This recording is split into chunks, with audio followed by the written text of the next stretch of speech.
Of you because you're considering letting him take a rabies shot rather than just give me an ID, use some manners so I can give you your ticket and move along. You do currently have a California driver's license. You just don't have a physical copy on you at the moment. That's my preferred method of identification. And this is... It's a cat collar. I'm currently identifying as a cat.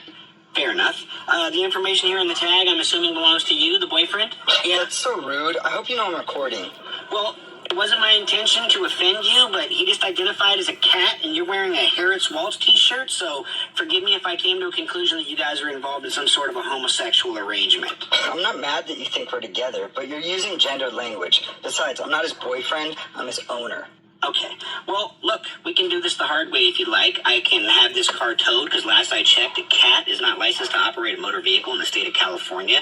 We can have animal control come get you, take you to a shelter where your owner can retrieve you for a fee of $70 after you're given the necessary immunizations, which do include a rabies shot, possibly even spayed or neuter, whichever you prefer or identify with. Is that what you guys want to do here? What should we do? I don't know. I don't have $70. Sir, I can also request that a mental health care professional come down here on scene and do an evaluation of you because you're considering letting him take a rabies shot rather than just give me an ID, use some manners so I can give you your ticket and move along.